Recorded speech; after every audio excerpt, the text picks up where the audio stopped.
দ্বিপাক্ষিক সম্পর্কে শিক্ষা কূটনীতি আজ একটি গুরুত্বপূর্ণ স্তম্ভে পরিণত হয়েছে বলে মন্তব্য করেছেন মালদ্বীপে নিযুক্ত বাংলাদেশ দূতাবাসের হাই কমিশনার মোহাম্মদ নাজমুল ইসলাম।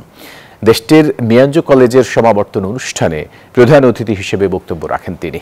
ইমরান তালুকদারের তথ্য ছবিতে ডেস্ক রিপোর্ট।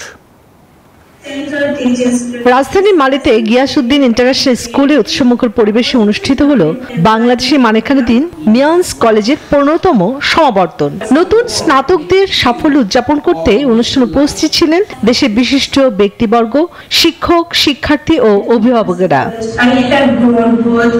অনুষ্ঠানে বিশেষ অতিথি ছিলেন মালদ্বীপের উচ্চশিক্ষা, শ্রম ও দক্ষতা উন্নয়ন মন্ত্রণালয়ের প্রতিমন্ত্রী ডক্টর আব্দুর রহিম হাসান। সভাপতিত্ব করেন মিয়াঞ্জ কলেজের প্রতিষ্ঠাতা chairman Ahmed মুক্তাকি।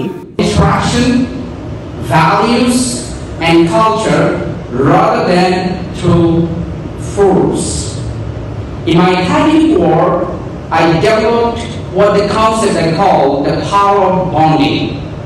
The idea that real influence comes from lasting relationships and bonding. এবারের সমাবর্তনে লেভেল 3 থেকে মাস্টার্স পর্যন্ত মোট ১,৬৬৪ জন শিক্ষার্থীকে সার্টিফিকেট প্রদান করা হয়। রাজধানী সহ বিভিন্ন দ্বীপে কলেজটির ১৭টি শাখা চালু থাকায় শুধুমাত্র শিক্ষার বিস্তার নয়, বরং বাংলাদেশে বিপুল সংখ্যক শিক্ষকের কর্মসংস্থানের সুযোগও তৈরি হয়েছে।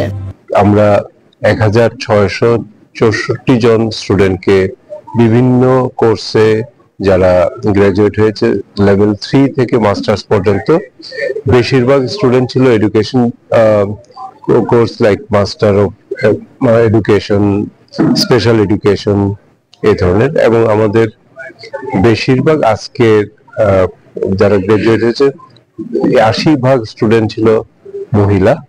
মিয়াঞ্জ কলেজে প্রায় ৭৮% স্নাতক বর্তমানে মালদ্বীপের বিভিন্ন সেক্টরে দায়িত্বশীলভাবে কর্মরত। নতুন স্নাতকরাও দেশের উন্নয়নে উল্লেখযোগ্য ভূমিকা রাখবেন বলে আশাবাদ ব্যক্ত করেন high commissioner.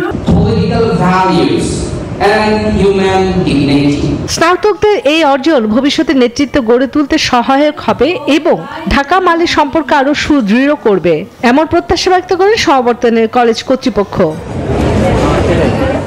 Desk report, news 24।